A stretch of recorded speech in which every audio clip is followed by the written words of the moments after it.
उत्पत्ति अध्याय 42। यूसुफ के भाइयों का मिस्र में आगमन। अब जब याकूब ने सुना कि मिस्र में अन्न है, तब उसने अपने पुत्रों से कहा, तुम एक दूसरे का मुंह क्यों देख रहे हो? और उसने कहा, देखो, मैंने सुना है कि मिस्र में अन्न है, इसीलिए तुम लोग वहां जाकर हमारे लिए अन्न मोल ले आओ, जिससे हम ना मरे और जीवित रहें। और यूसुफ के 10 भाई अन्न मोल लेने के लिए मिस्र को गए। परंतु यूसुफ के भाई बिन्यामीन को याकूब ने ये सोचकर भाइयों के साथ ना भेजा कि कहीं ऐसा ना हो कि उस पर कोई विपत्ति आ पड़े। और जो लोग अन्न मोल लेने आए, उनके साथ इज़राइल के पुत्र भी आए, क्योंकि कनान देश में भी भारी अकाल था। और यूसुफ मिस्र देश का राजपाल था, और उस देश के सब लोगों के हाथ वही अन्न बेचता था।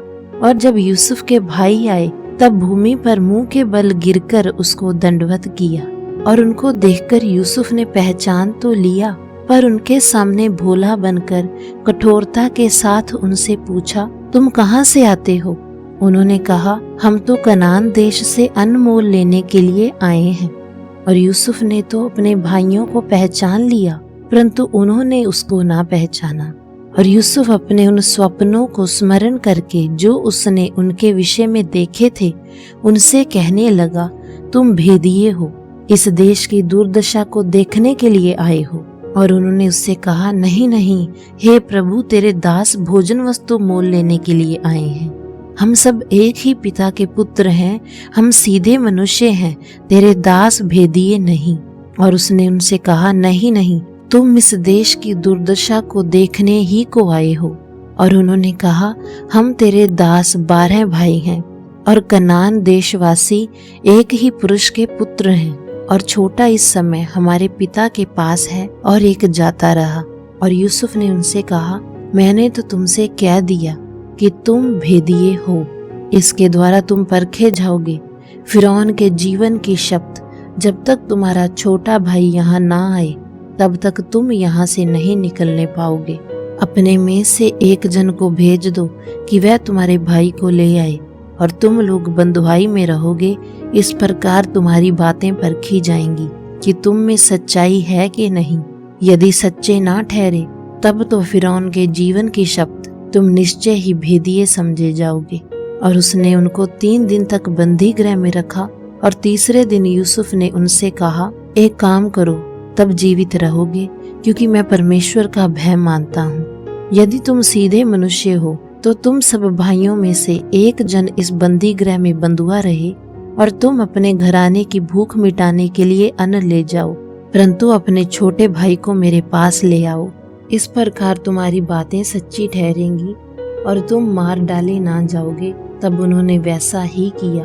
और उन्होंने आपस में कहा, निसंदेह हम अपने भाई के विषय में दोषी हैं, क्योंकि जब उसने हमसे गिड़गिड़ाकर विनती की थी, और हमने ये देखकर कि उसका प्राण कैसे संकट में पड़ा है, उसकी ना सुनी, इसी कारण हम भी अब इस संकट में पड़े हैं। और रूबेन ने उनको उत्तर दिया, क्या मैंने तुमसे ना कहा था कि लड़के के अपराधी मत बनो? परंतु तुमने नहीं सुना।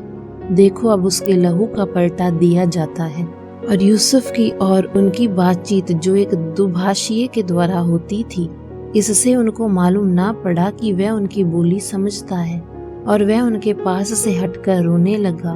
फिर उनके पास लौटकर और उनसे बातचीत करके उनमें से शिमौन को छांट निकाला और उसके सामने बंधुआ रखा।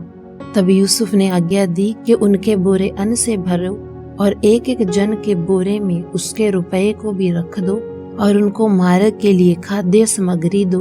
और उनके साथ इस प्रकार किया गया। और वे अपना अन्न अपने गधों पर लादकर वहां से चल दिए। तब सराय में जब एक ने अपने गधे को चारा देने के लिए अपना बोरा खोला, तब उसका रुपया बोरे के मुंह पर रखा हुआ दिखाई पड़ा।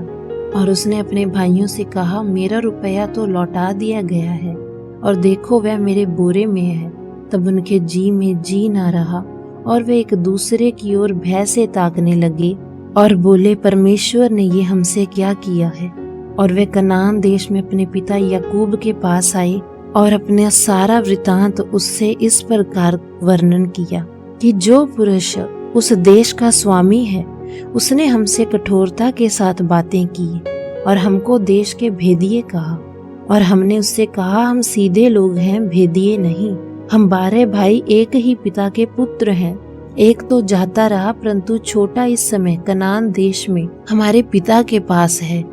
और उस पुरुष ने जो उस देश का स्वामी है हमसे कहा, इससे मालूम हो जाएगा कि तुम सीधे मनुष्य हो।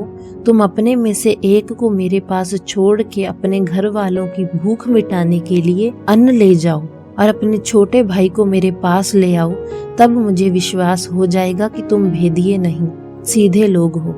फिर मैं तुम्हारे भाई को तुम्हें सौंप दूंगा और तुम इस देश में लेन देन कर सकोगे। और ये कहकर वे अपने अपने बोरे से अन्न निकालने लगे। तब क्या देखा कि एक एक जन के रुपए की थैली उसी के बोरे में रखी है। तब रुपए की थैलियों को देखकर वे और उनका पिता बहुत डर गए। और उनके पिता याकूब ने उनसे कहा, मुझको तुमने निर्वंश कर दिया। देखो, यूसुफ नहीं रहा और अब शमून भी नहीं आया, और अब तुम बिन्यामीन को भी ले जाना चाहते हो। ये सब विपत्तियां मेरे ऊपर आ पड़ी हैं। और रूबेन ने अपने पिता से कहा, यदि मैं उसको तेरे पास ना लाऊं तो मेरे दोनों पुत्रों को मार डालना। तो उसको मेरे हाथ में सौंप दे, मैं उसे तेरे पास फिर पहुंचा दूंगा। और उसने कहा, मेरा पुत्र तुम्हारे संग नहीं जाएगा, क्योंकि उसका भाई मर गया है और वह अब अकेला रह गया। इसलिए जिस मार्ग से तुम जाओगे उसमें यदि उस पर कोई विपत्ति आ पड़े, तब तो तुम्हारे कारण मैं इस बुढ़ापे की अवस्था में शोक के साथ अधोलोक में उतर जाऊंगा।